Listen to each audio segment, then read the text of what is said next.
Marami nga ang spekulasyon tungkol sa hindi paglaro ni Javi Gomez de Leaño kontra Meralco Bolts na kung saan nakuha nila ang kanilang unang panalo sa score na 115-85. Laging may usapan sa likod, na matre-trade na nga daw ito. Pero as of now, wala pang official na balita o kumpirmasyon na matter trade si Javi Gomez de Leaño ng Magnolia papuntang Converge kapalit si Alex Stockton. Hindi pinalaro ni Coach L.A. Tenorio, madalas pagbigla ang DNP, naiisip agad ng fans baka may trade na. Pero minsan rotation lang yan, match up, or may kaunting injury, niggle. Si Coach L.A. Tenorio bago pa lang sa Magnolia, so nag-e-experiment pa siya ng lineups. Hindi pa ibig sabihin nun na i-trade na agad. Pero posible pa rin magkaroon ng trade ang Magnolia Hotshots at Converge Fireworksers para sa player na involved na sina Javi Gomez de Leaño at Alex Stockton, ang masasabi ko dito. Para sa Magnolia, si Alex Stockton ay pure point guard, mabilis, magaling mag-organisa, 3-point shooter. Sakto sa gusto ni Coach L.A. Tenorio na ball movement at disiplina.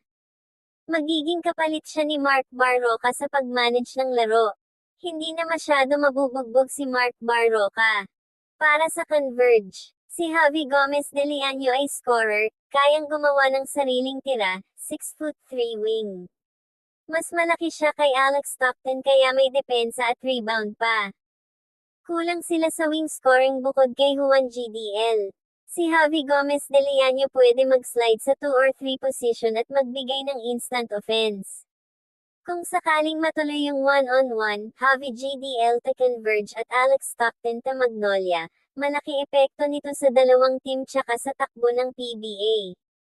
Ang epekto sa Converge Fireworksers. Sa positive, dagdag scoring punch si Javi Gomez de Leaño na kayang kumuha ng sariling tira. Pag nag-clutch time, may kasama na si Juan GDL at Mikey Williams sa pag-score. Mas may depensa at rebound ang Converge sa guard at wing position. Si Juan at Javi Gomez de Leaño ay nasa iisang team na. Ang epekto naman sa Magnolia Hotshots, magkakaroon sila ng another two-way guard, yan ang kulang nila simula nung umalis si Gio Halalon sa prime. Si Alex Stockton magaling mag-distribute, hindi ball hog. Gagaan buhay ni Mark Barroca at Jerem Lastimosa. Sa system ni Coach L.A. Tenorio na motion offense at disiplinang point guard. Si Alex Stockton ay galing sa system din ni Coach Delta Pineda, kaya mabilis makaka-adjust, 38% 3-point shooter si Alex Stockton. Bubukas yung gitna para kay Ian Sangalang at Xavier Lucero. Ang epekto sa PBA overall ay lalakas lalo ang backcourt ng Magnolia. Lalalim din scoring ng Converge. Parehas contender dark horse. Una sa PBA history na magkapatid na Gomez de Leaño magkakampi sa iisang team.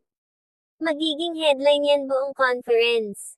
Pag natuloy ito, ibig sabihin tumaas ang value ng mga 3 and D wing ngayon, at ang mga teams maghahanap na rin ng Javi type. Wala namang problema sa ganitong trade basta dalawang bagay lang yung tinitingnan ng PBA Commissioner's Office. Para ma-approve agad, dapat parehas pumayag yung 2 teams. Basta may pirmahan na si Magnolia at Converge, tapos sinubmit sa PBA office. Walang veto power yung ibang teams. Si Javi Gomez de Leaño at si Alex Stockton halos magkalapit lang ng salary range. Parehas sila mid-tier guards. So hindi magkakaproblema sa cap. Kung sobrang laki ng difference, doon lang nag-iimbestiga si Commissioner. Bago pa ma-approve, dapat kasado na talaga sa loob. Meaning pumirma na ang mga players, pumayag na ang agents, at naipasa na sa PBA.